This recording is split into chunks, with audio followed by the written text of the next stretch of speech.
It's all over the news. It's keeping us in our homes. It's creating panic around the public. It's the new coronavirus. Good morning. Today, my name is Ashley, and today I'll be doing my informative speech on the new pandemic known as COVID-19. This is something that is affecting us all, and we need to be aware of what we're up against and how to best protect ourselves. Today I will be discussing the origins of the coronavirus, the signs and symptoms, and then how to best protect yourselves.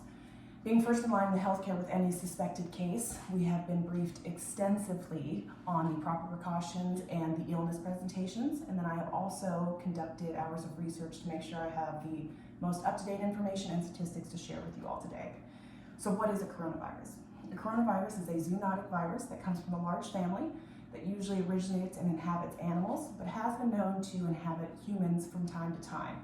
There have actually been 7 diagnosed cases since the 1960s. Most have been mild flu-like symptoms and immunocompromised, and it wasn't actually until the outbreak of SARS in 2002 that coronaviruses were known to be highly pathogenic to humans. So the modern day have been with the COVID-19. Let's dive into a little bit as far as what we're dealing with today. So the COVID-19 is a beta coronavirus that is highly contagious. It originated in Wuhan, China in the beginning of December of 2019, when there were dozens of people that came to the ER presenting with virus symptoms of an unknown etiology. They were all from a seafood market, so they assumed that this was not a person-to-person spread, until later, when more cases started to trickle in at an alarming rate, that they realized it was spreading from person to person. And it was actually within 3 weeks that 18 countries had been known to have suspected or confirmed cases. At this point, the WHO, or the World Health Organization, became involved, and on January 30th, they announced that there was a public health emergency of international concern. And this was due to the rate of spread and the unknown etiology of the virus. And then actually, as of March 16th, there were 161 confirmed or suspect cases, or 161 countries, as shown on the map. All the blue is infected countries. So the symptoms that it presents with are mild to severe flu-like symptoms, such as the CDC said more common with the fever, cough, shortness of breath, and then sometimes in severe cases, pneumonia, acute respiratory distress syndrome, and then even death.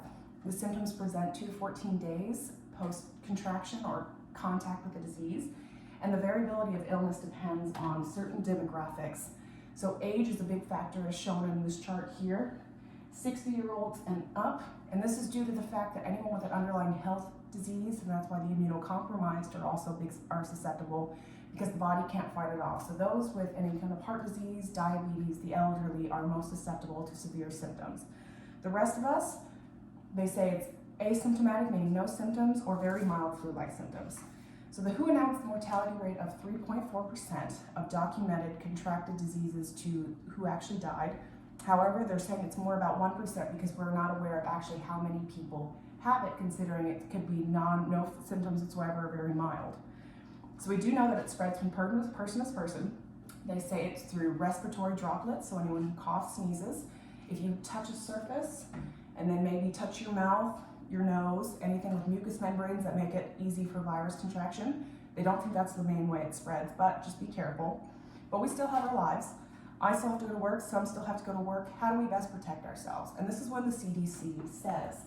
We need to practice tried and true, just viral precautions that you would normally take in any flu season. Wash your hands with hot water and soap. Disinfect any commonly touched surfaces like light switches, doorknobs. They recommend a 70% alcohol-based disinfectant, but most disinfectants like Lysol will work. They also say avoid touching your mouth, your nose, your eyes, and then also, as we're all experiencing, distancing yourself from people.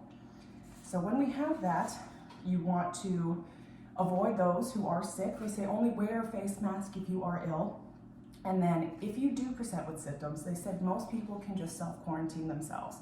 Only present yourself to the ER if you're experiencing severe symptoms, because this is actually one of the biggest concerns of this virus and the mass contagion that it's going through, is that we don't have the hospital, healthcare resources, or the personnel to take care, like they're having in Italy, with this mass influx and people who are experiencing severe life-threatening cases. We have to choose. We don't have the space, the hospital beds.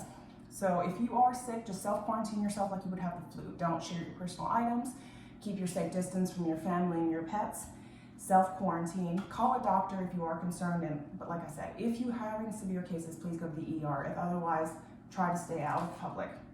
Because it is the unfamiliarity and the rate of spread that is the biggest concern that the CDC is announcing, as we've seen with other countries. We do have tests that have the capability of seeing if you have the coronavirus. Those are getting spread out more extensively. And then we also have scientists tirelessly working on vaccines. We have our first clinical trial that is actually on the Northwest that is in phase. So to wrap things up, the coronavirus is a zoonotic virus that went from animals to humans. It is highly contagious, but luckily it is very low risk for the average human. The people say that the best way to protect yourself is just common flu precautionary methods, washing your hands, disinfecting things, and then also keeping your distance from others that are sick, just so we can flatten the curve and contain the rate of spread. They do predict that most people will get it. Most people don't have severe symptoms from it. So follow what the CDC has to say, stay up to date, and stay healthy. Thank you.